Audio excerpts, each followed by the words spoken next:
Bismillahirrahmanirrahim. Assalamualaikum warahmatullahi wabarakatuh. Perkenalkan, nama saya Nur Silviarani dengan NPM 31122010877. Kali ini saya akan membahas mengenai proposal penelitian yang diajukan sebagai syarat untuk menyelesaikan mata kuliah metode penelitian kualitatif dengan judul Pengaruh isi video TikTok terhadap keputusan pembelian konsumen pada program affiliate marketing. Nah, pertama, saya akan membahas mengenai latar belakang masalah dalam proposal ini.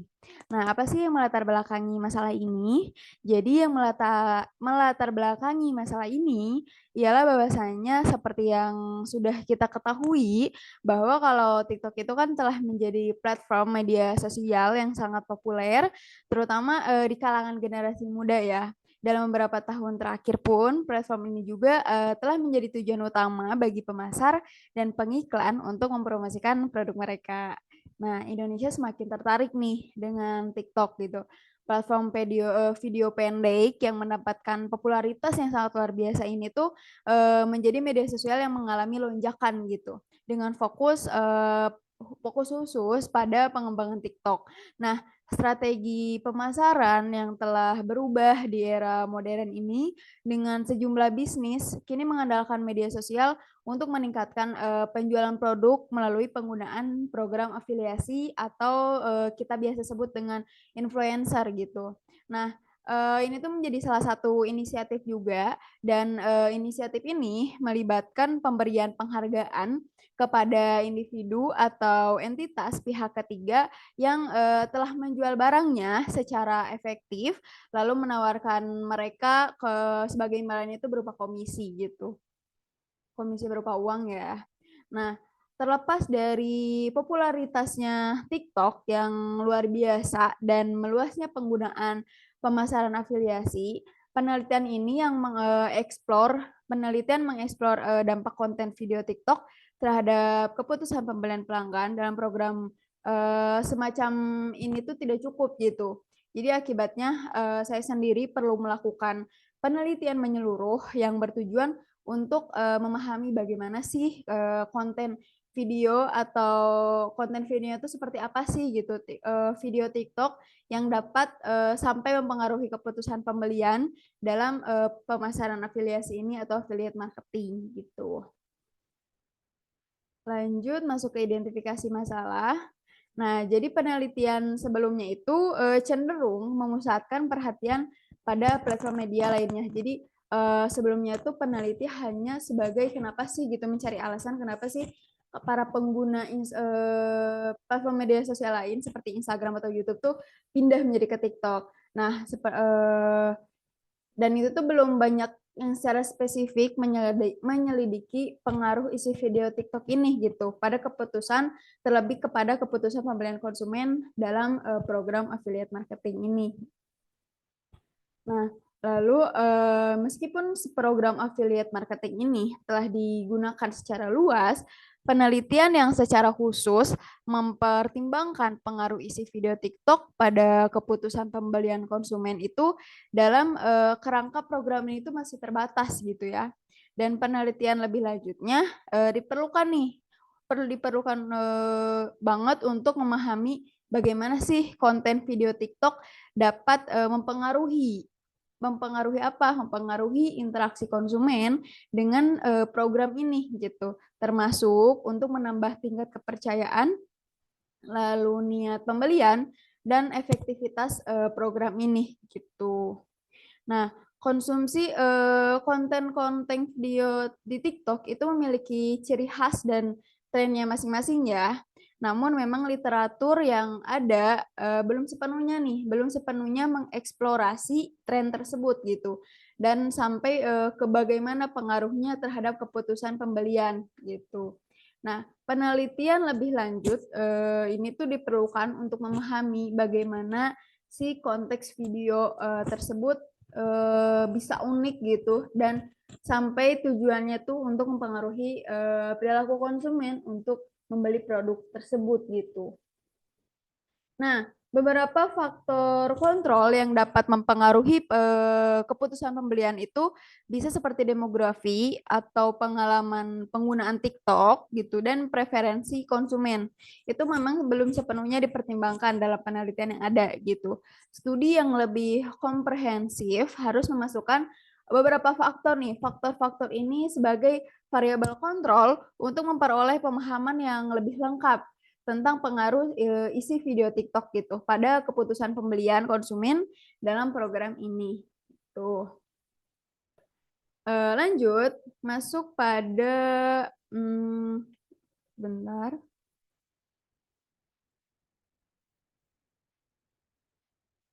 Nah, masuk kepada rumusan masalah atau tujuan penelitian. Sebentar ya.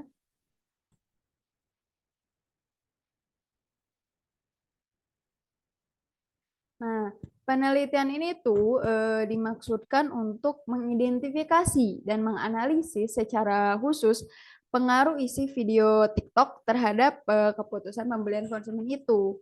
Dengan memahami pengaruh ini, maka penelitian dapat memberikan wawasan tentang faktor-faktor apa sih yang paling berpengaruh gitu untuk keputusan pembelian gitu. Nah, penelitian ini juga bertujuan untuk memberikan pemahaman yang lebih baik tentang bagaimana sih program affiliate marketing itu dapat sangat dimanfaatkan oleh para afiliator secara efektif dalam konteks TikTok gitu. Nah, jika kita dengan memahami konteks itu, dengan memahami isi video TikTok itu terhadap keputusan pembelian, maka perusahaan dan pemasar dapat merancang strategi pemasarannya yang lebih efektif dan relevan nih untuk meningkatkan sampai keberhasilan program affiliate marketing di mereka gitu. Nah, ini untuk manfaat penelitiannya. Ini terakhir ya di bab 1. Nah, memahami isi video TikTok itu dalam mempengaruhi keputusan pembelian, saya mencantumkan 2 manfaat dan penelitian ini tuh dapat membantu para pemasar afiliasi dalam mengembangkan strategi pemasaran yang lebih efektif dan mereka juga dapat menggunakan wawasan dari penelitian ini untuk menciptakan konten yang menarik ya dan relevan juga, persuasif juga sehingga dapat meningkatkan konversi dan penjualan melalui program afiliasi itu. Lalu yang kedua, mengidentifikasi elemen-elemen dalam konten TikTok yang sangat-sangat berpengaruh nih pada keputusan pembelian itu.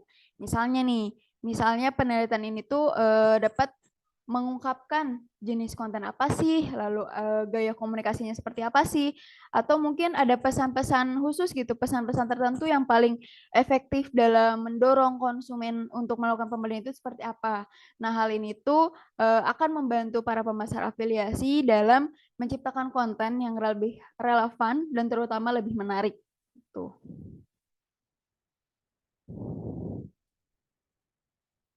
Lanjut masuk ke bab 2.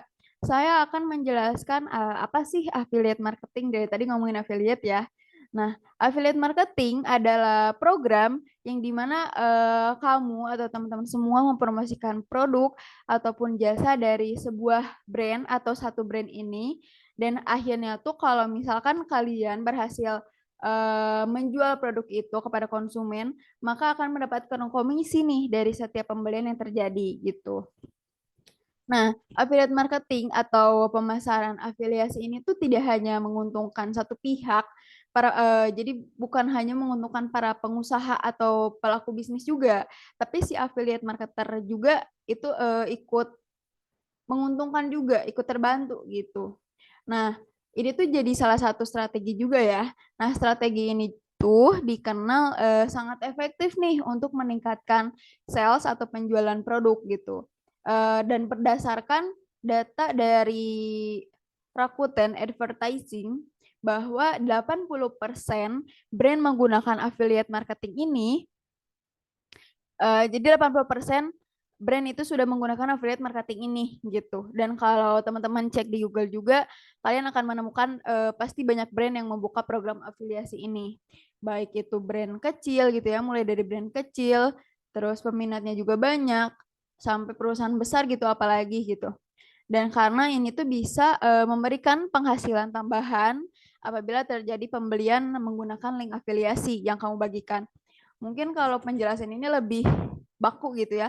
Tapi kalau secara ininya yang trennya, kata-kata trennya itu kalau di TikTok ada keranjang kuning. Nah, itu tuh si link afiliasi itu tuh si keranjang kuning itu kalau di TikTok ya.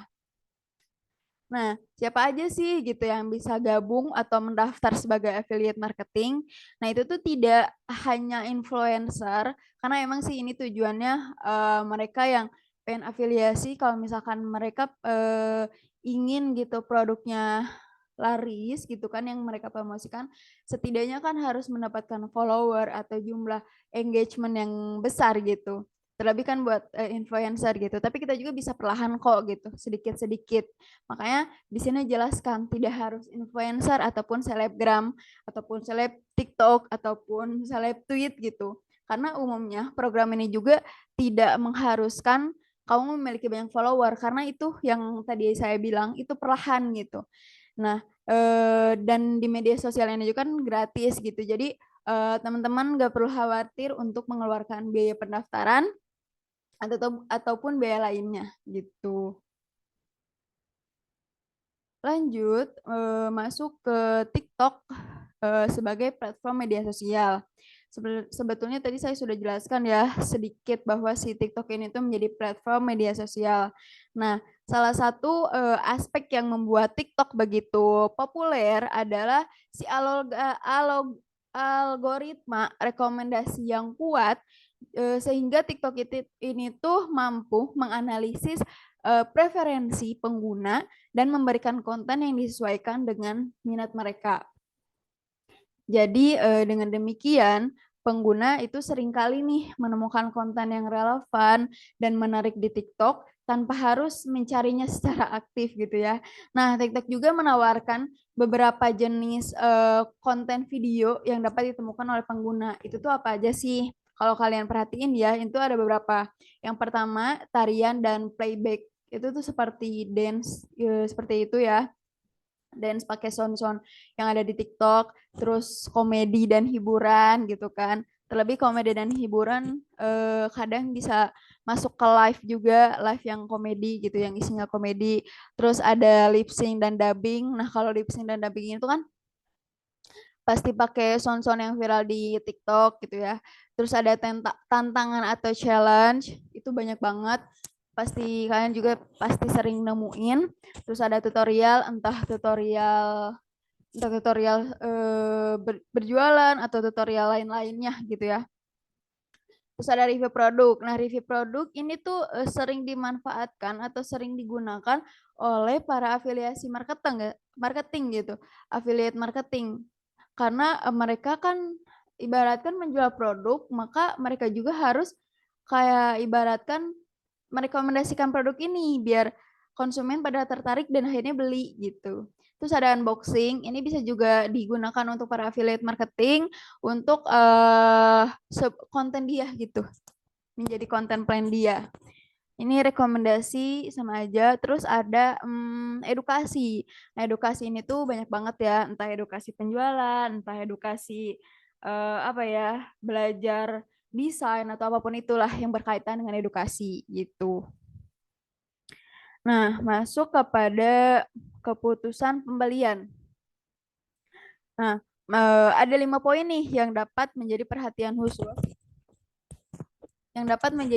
khusus kepada para affiliate dan juga para pebisnis.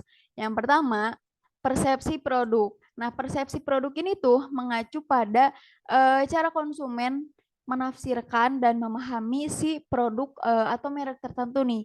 Jadi persepsi produk ini tuh mencakup aspek seperti apa aja sih, seperti kayak kualitas, terus kualitas produknya bagaimana, fiturnya bagaimana, desainnya bagaimana, entah desain packaging atau dan lain, terus juga citra merek dan terlebih untuk harganya juga seperti apa gitu.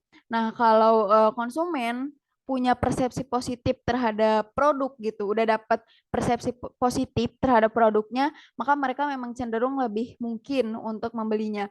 Makanya itu untuk para pebisnis atau affiliate marketing itu sangat-sangat dianjurkan untuk memberikan testimoni gitu atau rekomendasi produk yang tadi saya sudah jelaskan.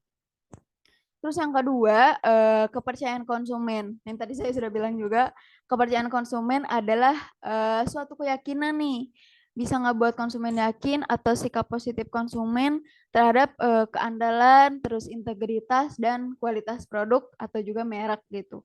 Karena memang konsumen itu cenderung membeli produk dari merek yang mereka sudah percaya gitu. Karena kepercayaan ini tuh dapat mempengaruhi sangat oleh pengalaman-pengalaman sebelumnya. Karena jika merek yang terkenal, ulasan atau rekomendasi dari orang lain dan faktor-faktor lain itu tuh bisa membangun sebuah kepercayaan gitu, baik untuk para pengusaha, para pebisnis ataupun para affiliate marketing kepada para konsumennya. Nah, yang ketiga ada kebutuhan dan motivasi konsumen. Nah, kebutuhan dan motivasi konsumen ini tuh memainkan peran yang sangat penting nih dalam keputusan pembelian. Konsumen itu akan cenderung membeli produk itu tuh yang dianggap dapat memenuhi kebutuhan mereka gitu. Nah, kebutuhan ini tuh dapat bersifat fungsional ya, karena butuh dan berfungsi gitu akhirnya. Misalnya nih, kebutuhan akan status atau penghargaan. Misalkan ya kalau teman-teman lagi sepatunya sudah robek, lagi butuh sepatu, kan itu sangat berfungsi gitu. Dan motivasi konsumen itu dapat muncul dari dorongan untuk memenuhi kebutuhan tersebut gitu. Nah, yang keempat, ada faktor sosial. Nah, faktor sosial ternyata masuk ya. Iya, betul sekali. Faktor sosial ini tuh dapat mempengaruhi juga nih terhadap keputusan pembelian konsumen. Nah, hal ini juga termasuk kepada pengaruh entah dari keluarga terdekat kita, entah dari teman, dan juga kelompok-kelompok sosial lainnya gitu. Nah, pendapat ataupun rekomendasi ataupun testimoni nih dari orang-orang terdekat kita itu sangat sangat berpengaruh persepsi konsumen tentang produk yang mereka beli gitu.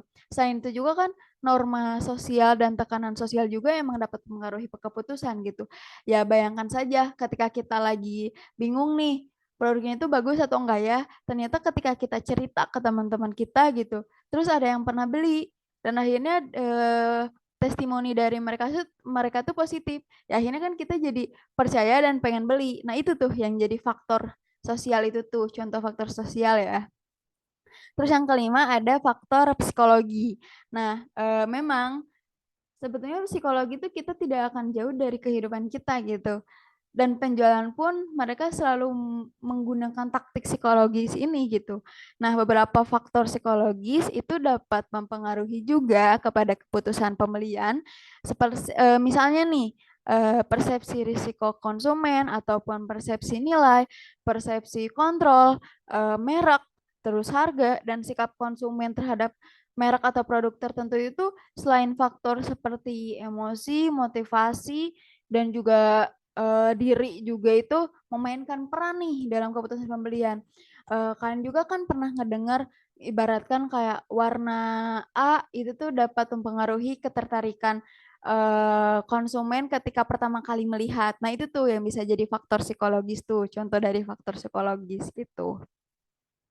Nah, tapi catatan di sini penting juga nih untuk diingat bahwasanya setiap individu itu memiliki preferensi berbeda, nilai berbeda, dan kebutuhan yang berbeda-beda gitu ya. Nah, terus masuk ke pengaruh isi video TikTok. Nah, seperti apa sih gitu video TikTok yang paling berpengaruh tuh gitu? Lagi-lagi yang pertama rekomendasi produk. Beberapa penelitian itu menunjukkan bahwa konten video TikTok yang dapat memiliki pengaruh yang signifikan terhadap keputusan pembelian konsumen itu ialah video yang merekomendasikan atau mereview produk tertentu sehingga mempengaruhi persepsi atau sudut pandang konsumen terhadap suatu produk. Lalu yang kedua ada daya tarik visual dan kreativitas. Nah, jadi konten video TikTok yang menarik secara visual dan kreativitas dapat memberikan pengalaman yang menyenangkan nih bagi si pengguna gitu. Ini pun dapat meningkatkan keterlibatan dan minat konsumen terhadap suatu produk yang ditampilkan dari video tersebut gitu. Lalu yang ketiga, dampak influencer TikTok. Ini tuh bisa aja kayak promosi melalui brand ambassador, melalui influencer kayak gitu. Ya, ya ibaratkan kayak influencer kan udah terkenal dan kita tahu gitu orang yang mana, terus mereka rekomendasiin produk ini. Ibaratnya kayak artis juga bisa beli produk ini dan bagus, kayaknya bisa deh. Jadi kayak influencer itu bisa menambah tingkat kepercayaan juga gitu untuk konsumen menjadi beli gitu. Nah, banyak pengguna TikTok yang menjadi influencer itu memiliki pengaruh yang kuat nih terhadap para follower mereka gitu. Dan studi juga telah menunjukkan bahwa rekomendasi atau ulasan produk yang dibuat oleh influencer ataupun brand ambassador itu tuh dapat memiliki pengaruh sangat-sangat positif terhadap keputusan pembelian konsumen gitu ya. Nah, terus yang keempat nih, efek viral dan tren. Kalau viral yang sekarang tuh kayak yang kemarin videonya Koko Rafael yang bikin seblak itu kan viral sehingga kan meskipun dia tuh nggak ngejual produk tapi kan dari video itu mereka pada recook gitu. Nah ibaratnya seperti itu juga ketika misalkan kita promosiin produk terus rame nih pasti banyak juga yang beli gitu. Apalagi kalau misalkan belinya di kita, makanya kita harus ngikutin efek viral ataupun video-video yang tren gitu. Karena itu juga bisa menciptakan kebutuhan sosial atau persepsi kebutuhan akan produk tersebut gitu. Lalu yang kelima atau terakhir, interaksi dan keterlibatan pengguna. Ini tuh contoh simpelnya kan ini interaksi, jadi kita harus sering balas-balesin komen lah gitu, sering-sering ngobrol. Terus kalau bisa kayak video yang menarik tuh dari hasil analisis saya tuh seperti ibaratkan kita mau rekomendasi produk atau review jajanan nih gitu makanan. Kita bisa bikin videonya tuh seakan-akan kita ngobrol nih bareng sama teman-teman kayak halo guys, hari ini aku mau rekomendasiin produk nih, mau makan seblak nih pasti kalian ngiler deh. Ibaratnya kayak kita ngobrol aja, interaksi gitu. Dan komen tuh sangat penting juga. Terlebih selain untuk meningkatkan engagement kita, untuk ningkatin kepercayaan, itu juga kan seakan-akan itu bisa meningkatkan apa ya, rasa kedekatan para konsumen atau pengguna TikTok itu kepada kita gitu. Jadi bisa dibilang ningkatin kepercayaan juga sih gitu. Nah, lanjut gimana sih mekanisme program affiliate marketing itu gitu. Di sini ada beberapa langkah. Yang pertama, tentunya pendaftaran dan pemilihan program.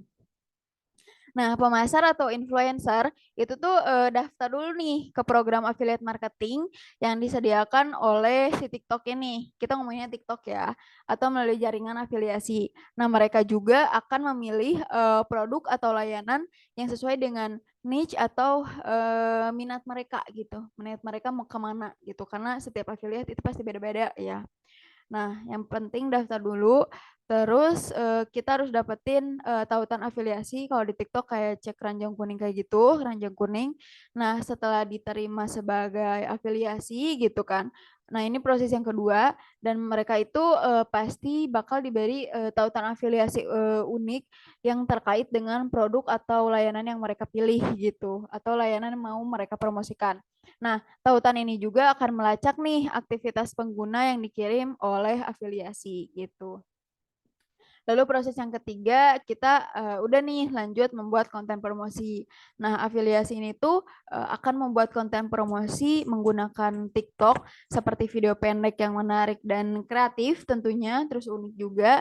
Nah, konten tersebut juga dapat berupa ulasan produk atau tutorial, rekomendasi atau demonstrasi penggunaan gitu. Terus yang keempat, proses yang keempat, terus kita nyebarin nih konten promosi ini gitu. Afiliasi itu akan membagikan konten promosi melalui akun TikTok mereka. Nah, dalam konten tersebut mereka akan memasukkan tautan afiliasi di deskripsi video, lalu atau text overlay atau melalui fitur link bio gitu. Nah, terus yang kelima, konversi dan pelacakan. Nah, ini juga sangat penting ya jika penonton TikTok afiliasi tertarik dengan konten promosi dan mengklik tautan afiliasi kita atau keranjang kuning kita, mereka itu pasti akan diarahkan ke situs web merchant itu gitu. Di situs web tersebut itu tautan afiliasi akan melacak aktivitas si pengguna gitu, seperti pembelian produk atau tindakan lainnya yang mereka inginkan gitu. Lalu yang keenam, pencatatan dan komisi. Nah, jika ada penjualan atau tindakan yang berhasil, ya jadi jika ada penjualan yang berhasil gitu dari hasil si konsumen pakai link kita melalui tautan kita gitu, sistem itu pasti akan mencatatnya dan afiliasi akan memperoleh komisi sesuai dengan kesepakatan yang telah ditetapkan di awal gitu. Nah, terus ada diskon atau kode promo khusus. Jadi afiliasi itu dapat menawarkan diskon khusus atau kode promo kepada penonton-penonton TikTok nih gitu. Mereka sebagai insentif untuk menggunakan tautan afiliasi dan melakukan pembelian. Jadi emang seperti yang kita sering lihat juga, nggak jarang kok affiliate marketing sering juga memberikan diskon atau promo gitu. Jadi nggak hanya para pebisnis tapi affiliate juga. Karena kan affiliate kayak ibaratkan turun dari urutannya tuh pebisnis, affiliate ya ibaratkan kayak sebelum reseller tuh atasnya gitu. Jadi ibaratkan sama reseller tapi ini beda gitu. Terus yang terakhir itu memperhatikan kepatuhan gitu. Jadi pasti ada TNC-nya atau syarat dan ketentuannya. Jadi penting banget bagi afiliasi untuk mematuhi aturan yang ada dan pedoman program affiliate marketing ini tuh seperti apa gitu. Nah, ini untuk bab 3 yang bab terakhir. Nah, pertama itu saya akan bahas mengenai pendekatan penelitian. Nah, saya itu pendekatan penelitian pakai apa sih gitu. Pendekatan penelitian yang saya gunakan ialah pendekatan studi kasus. Nah, pendekatan studi kasus ini tuh digunakan karena memang penelitian ini kan bertujuannya untuk mendapatkan pemahaman nih gitu. Pemahaman yang mendalam tentang sepengaruh apa isi video TikTok itu terhadap keputusan pembelian konsumen dalam konteks program affiliate marketing gitu. Dan setelah menyelidiki fenomena yang kontekstual, pendekatan studi kasus ini juga memungkinkan saya sebagai peneliti untuk mempertimbangkan aspek-aspek apa yang kontekstual atau yang relevan, misalnya seperti karakteristik pasar, tujuan program affiliate marketing, dan juga strategi pemasaran yang digunakan. Nah, terus dengan menggunakan pendekatan studi kasus ini, peneliti juga, saya sendiri juga ini akan dapat memperoleh pemahaman mendalam tentang program pendalaman pemahaman mendalam tentang pengaruh isi video TikTok terhadap keputusan pembelian konsumen gitu. Dan pendekatan ini juga sesuai dengan tujuan penelitian untuk menggali konteks dan faktor-faktor yang mempengaruhi pengaruh tersebut serta memberikan kontribusi pada pemahaman yang lebih teoritis. Lalu desainnya seperti apa sih gitu? Desain penelitian itu yang akan digunakan adalah studi kasus tunggal gitu. Desain penelitian ini tuh melibatkan penyelidikan mendalam terhadap satu kasus spesifik. Bagaimana sih desain studi kasus tunggal membantu dalam menggali pemahaman yang mendalam? Nah, yang pertama kita perlu mendapatkan detail yang kaya. Jadi maksudnya dengan fokus pada satu spesifik, desain studi kasus tunggal ini tuh memungkinkan saya untuk mendapatkan detail yang kaya tentang pengaruh konten video TikTok itu terhadap konsumen pembelian seperti apa. Nah, peneliti juga dapat mempelajari interaksi antara berbagai faktor dan konteks yang melibatkan kasus tersebut secara mendalam. Nah, lalu memahami konteks yang spesifik. Nah, desain studi kasus tunggal memungkinkan peneliti untuk memahami konteks yang spesifik dalam program affiliate marketing yang menggunakan TikTok nih sebagai saluran promosi. Nah, ini juga termasuk pemahaman tentang strategi pemasaran, tujuan program, karakteristik target pasar, dan faktor-faktor lain yang dapat mempengaruhi keputusan pembelian konsumen. Nah, lalu memperoleh wawasan holistik. Jadi melalui desain studi kasus tunggal ini, peneliti juga dapat memperoleh wawasan holistik tentang pengaruh konten video terhadap keputusan pembelian gitu. Lalu yang terakhir, memberikan deskripsi yang rinci gitu. Jadi studi kasus tunggal memberikan kesempatan untuk memberikan deskripsi yang rinci nih tentang kasus yang diteliti, dan saya pun dapat mendokumentasikan secara rinci pengalamannya, terus perspektifnya bagaimana, dan konteks yang terlibat dalam pengaruh konten video TikTok itu terhadap keputusan pembelian itu seperti apa gitu. Hal ini juga memungkinkan nih pengayaan teori dan pemahaman yang lebih mendalam tentang fenomena yang diteliti gitu. Nah, terus pengumpulan datanya seperti apa sih? Nah, untuk pengumpulan ada 3 langkah nih dalam pengumpulan data. Yang pertama ada wawancara mendalam.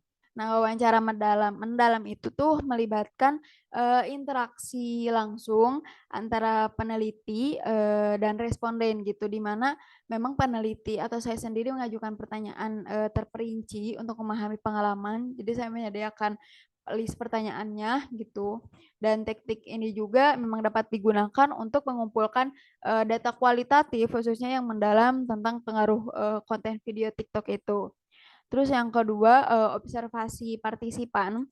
Jadi langkah yang kedua itu observasi partisipan itu melibatkan si peneliti terlibat secara langsung nih dalam konteks penelitian sebagai partisipan atau pengamat gitu. Teknik ini juga dapat digunakan untuk mengumpulkan data melalui pengamatan langsung terhadap penggunaan TikTok gitu, dan interaksi konsumennya itu dengan konten video serta program affiliate marketing. Nah, terus yang langkah yang terakhir, kita menganalisis konten gitu. Setelah melalui wawancara, terus observasi partisipan, lanjut kita menganalisis konten TikTok itu sendiri gitu. Analisis konten ini tuh melibatkan pengumpulan dan analisis konten video TikTok yang relevan dengan topik penelitian gitu.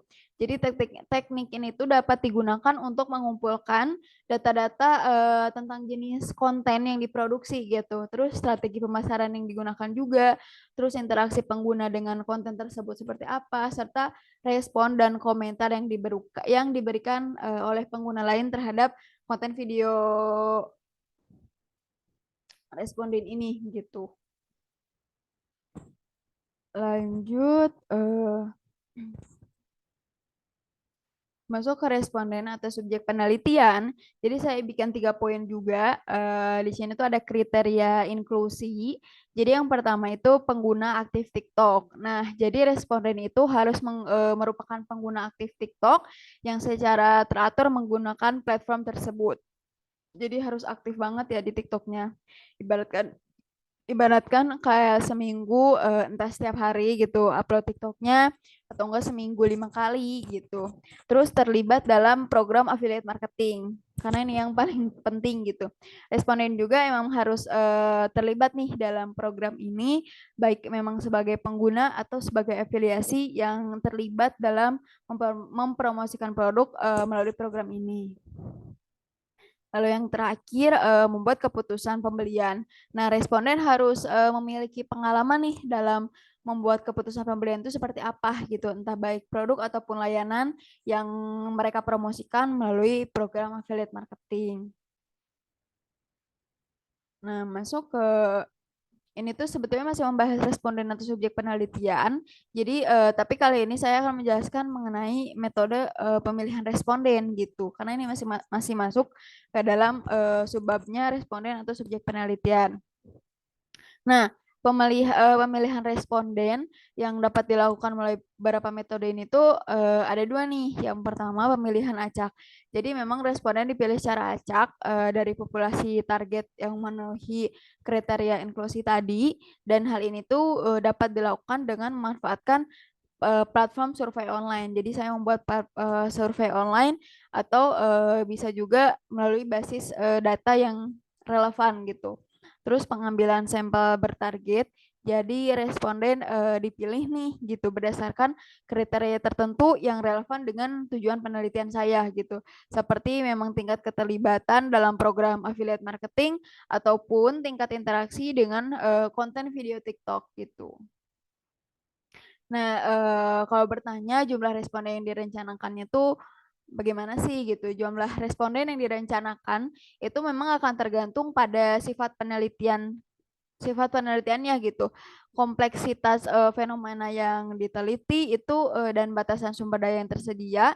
Itu dalam penelitian kualitatif ini tuh fokusnya memang adalah pada mendapatkan pemahaman dulu yang mendalam gitu sehingga jumlah responden biasanya memang relatif kecil gitu. Tetapi untuk tujuan penelitian ini tuh akan menjadi pertimbangan dalam menentukan jumlah responden yang saya rencanakan untuk mencapai tingkat kejenuhan data yang memadai gitu.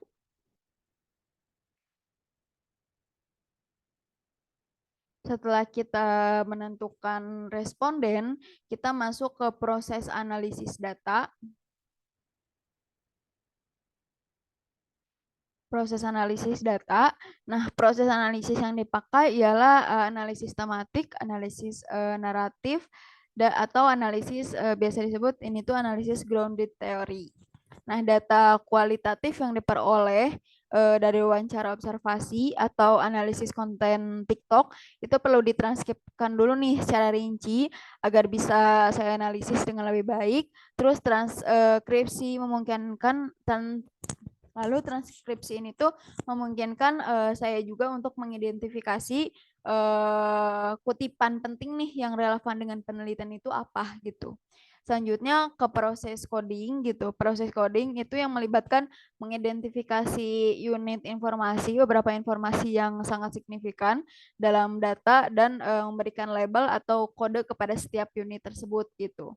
Dalam analisis tematik juga unit informasi ini tuh dapat dikodekan berdasarkan tema ataupun pola yang muncul gitu. Kalau dalam analisis naratif, coding juga itu bisa melibatkan untuk pengidentifikasian elemen-elemen cerita seperti plot ataupun karakter atau konflik gitu. Dan dalam analisis grounded theory, coding awalnya itu dilakukan untuk mengidentifikasi konsep-konsep yang muncul secara induktif dari data.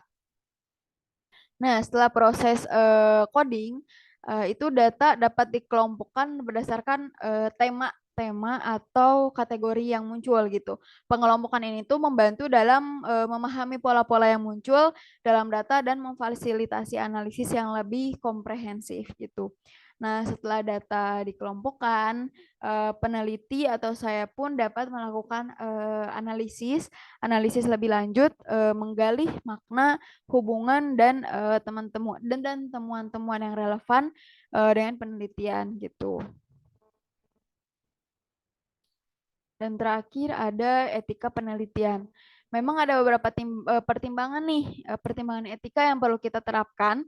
Penting banget untuk memperoleh persetujuan etis dari semua responden atau subjek penelitian sebelum mereka terlibat dalam penelitian gitu. Jadi saya sendiri penting untuk menjaga kerahasiaan identitas dan informasi pribadi responden agar tidak terungkap kepada pihak lain tanpa izin mereka gitu. Kesejahteraan dan keamanan subjek penelitian juga harus menjadi prioritas utama nih gitu. Dan langkah-langkah harus diambil untuk meminimalisir gitu risiko-risiko yang mungkin timbul bagi responden. Mungkin seperti itu untuk penjelasan proposal mengenai pengaruh isi video TikTok yang menarik sehingga berhasil mendapatkan kebutuhan pembelian. Kurang lebihnya mohon maaf. Wassalamualaikum warahmatullahi wabarakatuh.